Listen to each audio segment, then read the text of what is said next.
So mga sir, yung Yamaha NMAX naman yung gagawin natin.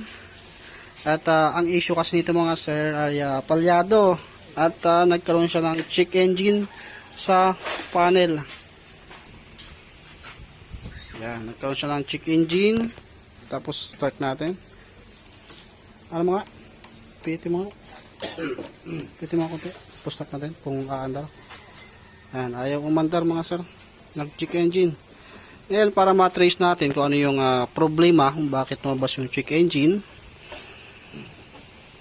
gagamit tayo ng diagnostic tools. At ang may-ari niyan mga sir, ito, si Sir Dong Olpindo. Ayan, siya may-ari nito mga sir. Bagong bili niya. Ba talaga pag mayaman na, ano? Yung pagtutusukan natin ng diagnostic tools dito sa may ilalim ng upuan, Yamaha naman yung gagawin natin ngayon. Kasi yung ibang mga viewers natin puro lang daw Honda yung ating ginagawa. Nagkataon lang kasi mga sir na galing ako sa Honda at doon ako nagsimulang mag-vlog, kaya lahat ng mga naging videos ko puro karamihan, puro Honda. Kaya nung napanood nila yung mga videos ko na mga gawa ko, yun, doon na ako dinadagsa ng puro Honda, puro click. May mga videos din naman ako na mga Yamaha din, kaso mangilan-ngilan lang dahil napapanood nila puro Honda yung ginagawa ko, kaya puro Honda lang yung naibablog natin. Pero ngayon, ayan, NMAX yung gagawin natin. Para matrace natin kung ano yung problema niyan, gamitan natin ang diagnostic tools. Pagka meron tayo yung mga sir, mapapabilis yung ating trabaho. Makikita natin kung bakit nagkaroon ng check engine. Okay naman yung battery, okay naman yung brake light switch, gumagana naman yung brake light switch niya, kaso nagkaroon siya ng check engine. Bigla na lang daw itong tumirik. Siguro baka may problema dun sa stator socket, or may ngat-ngat ng daga, mga ganyan. Bili-bili kami. Okay, connect ba yan? O receiver? Receiver yan. Yan, i-ano muna, ilagay mo muna. Saksak muna natin yung diagnostic tools natin para makita natin. Okay, ito naman sir, nasaksak na natin. Tapos diagnose natin. I-off mo muna. Dahil Yamaha yung ating ginagawa, punta tayo ng Yamaha. Yan, ito mga sir, may isa pa pala tayo sasaksak. Kaya hindi tayo makakunik or communication fail. Dahil gawa kasi hindi pa natin nasusuksok yung isa. Dalawa yung susuksok. Kalimutan ni Kapulong na sinuksok. Yan, suksok muna natin para matrace natin. Dalawa kasi si Yamaha sinusuksok. Kaya quantity siya tulad ni Honda. Tapos engine, turn on,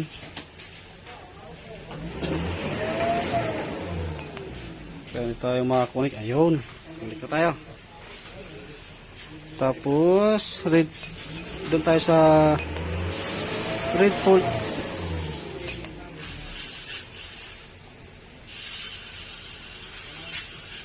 The normal signal cannot be obtained from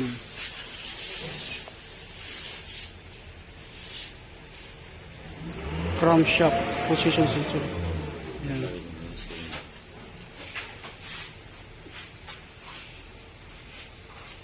Ano yung CKP. The normal signal cannot be obtained from the crankshaft position sensor. CKP, problema. Yan, ito isang natin. Tapos check natin yung history. Yan, dami palang mga naka-install. Tapos meron pang unknown error. Ay yung yung mga hindi nabura.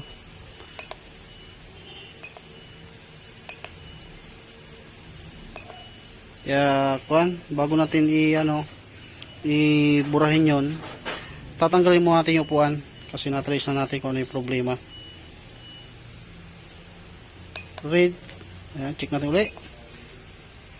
Fault code, ayan, CKP, hindi siya normal. Tapos yung history niya, yan yung mga naka-install na history.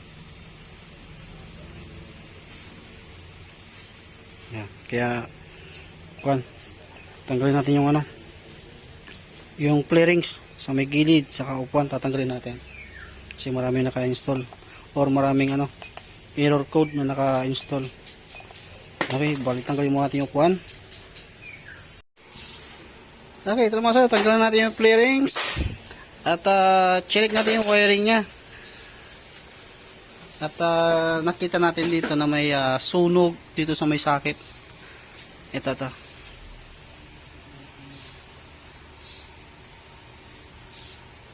Yan. Kaya ito yung na-detect natin sa sa sensor. Kaya ngayon gagawin natin para hindi na uli ito masunog. Pagkakaalam ko ito yung lagi madalas masisira sa sa NMAX tapos sa Aerox. Meron ako nagawa nito. Ito lang yung naging problema. Check engine din, tumeric din kaagad. Tapos ito yung naging problema. Kaya ang gagawin natin dyan, papalitan natin tong socket nya. Ilalagay natin dito, merong mga nabibili ngayon na na AdPro. Papalitan natin to. Yan, bukod doon, mga sir, na-check ko naman na yung mga wire. Wala naman ako nakita. Ito lang talaga nakita ko na problema.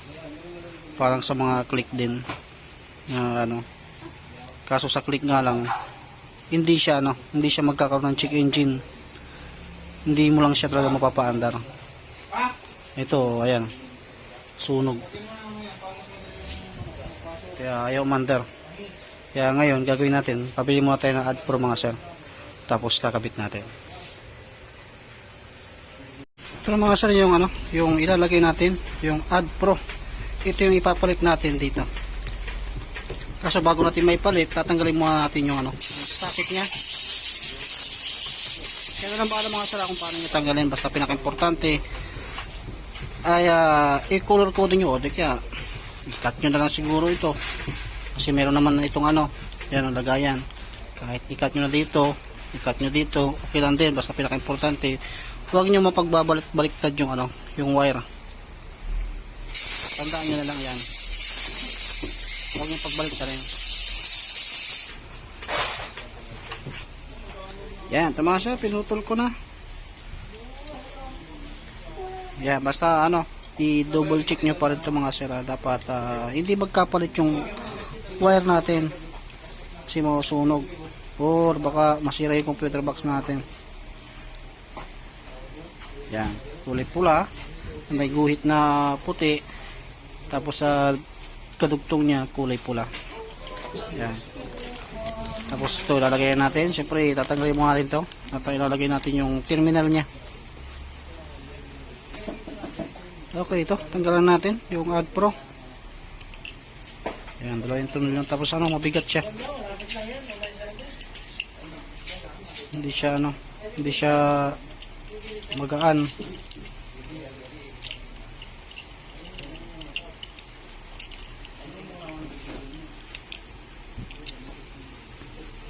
Tapos yung tornilyo niya, ayan, ilalagay natin dito sa butas to. Okay, lagay ko muna. Tapos ipitin natin ito ng vice grip para pitted na pitted talaga siya. Okay, ito na mga kasunod, ilagay ko na yung terminal. At ang ginamit kong pang dyan, pang press, ginamitan ko siya ng vice grip para kahit mahatak-hatak, hindi siya totally natatanggal kagad. At syempre lalagyan natin ng sinkable tube. Yan, pagka bumili naman kayo ng AdPro, may kasama siyang maliit na sinkable tube. Tapos gamit tayo ng heater or blower. Yan. Fix na, fix na. Ito naman yung sunod natin.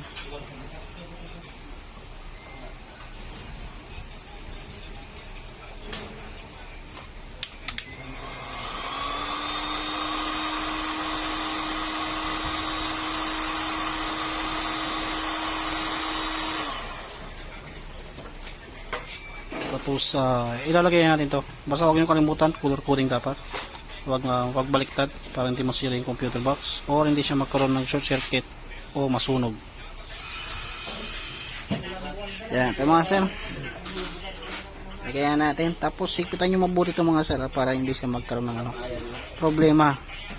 At gagawin ko dyan, lalagyan ko siya ng grasa para hindi siya kalawangin. Basta nasa inyo na pa rin yan mga sir kung paano diskarte para hindi kalawangin or hindi hindi mabasa ganun. Ito kasi papasukan pa rin ng tubig yan, babasa pa rin. Okay, ito mga sir, lagyan ko na siya ng grasa. Purpose ko ng grasa yung tornilyo para hindi kalawangin. At kapag example mo na nasira ito uli sa katagalan at pagka nagpalit ka uli ng AdPro, hindi mo na kailangan uli siyang ilagay yung terminal. Kaya nilagyan ko siya ng grasa para matibay. Tapos testing natin paanda rin. Kabit natin yung battery dito. Okay, yung mga sunod, nilagay ko muna yung battery para matesting natin kung mapapaandar na natin siya.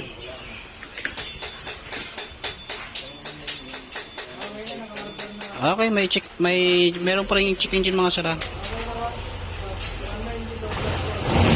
Okay, ayan, maandar na mga sir.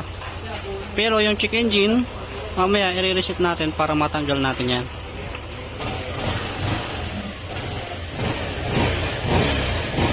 Ayan, mandar na siya. Hindi na siya palyado. Kanina kasi pinandar natin, hindi ayat na kumandar. Okay, balikan natin yung clearings nya. At buburahin na natin mamaya yung yung check engine kapag naikabit na natin yung mga clearings. Okay, kapulong, balik mo na kapulong, kailangan kasi mangot dahil guwapong gupit ka, kitang kita na yung bluetooth mo. Kitang kita okay, balik mo natin yung mga clearings ng mga sir. Tapos reset natin yung check engine mamaya. Ayan mga sir, balik na natin yung clearings nya bukod sa upuan. Yan, i-diagnostic tools natin ulit siya dahil buburahin natin yung check engine.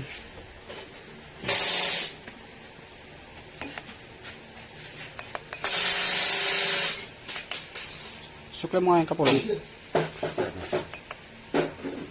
105. Okay, tapos turn on natin yung susi.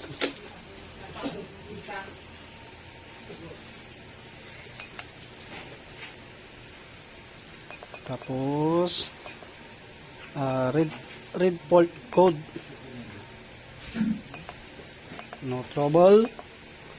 History. Yan. Ang dami. Yan, baburahin natin yan. Tapos check natin yung pending.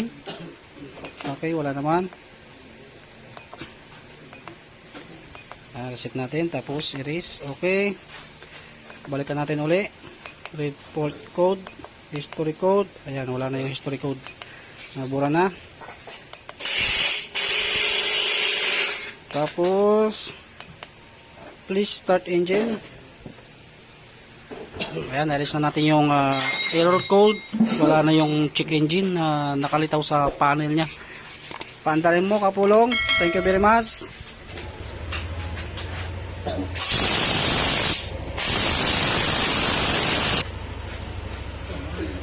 Yan, dynamic check natin.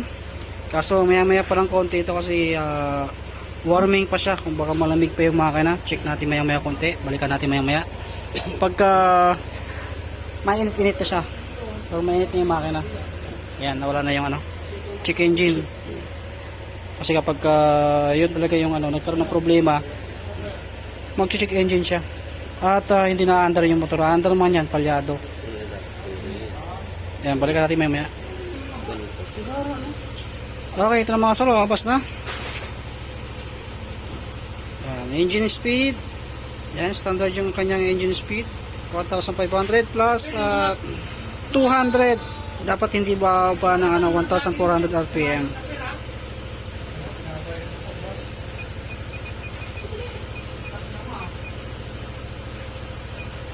Yan, okay naman lahat.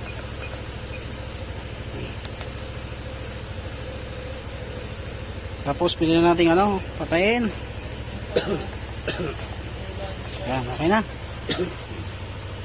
Yung kulay orange na yan mga saray, ABS po yan. Yan. Hindi po yan yung hindi po yan yung kanyang check engine.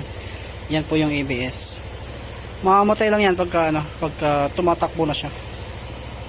Kaya tanggalin natin itong kuha natin, diagnostic tools, para may labas na natin to at may nag-aantay pa.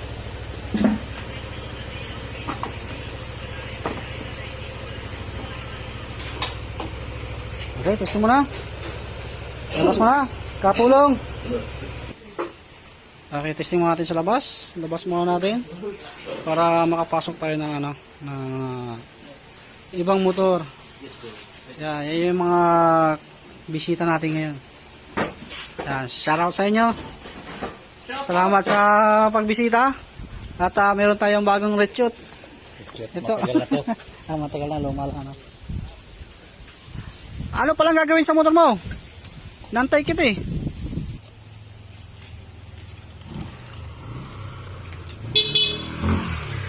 Yan, mag-inmax ka na, huwag ka na mag-EDB. Yan, okay na mga sir. Ewa.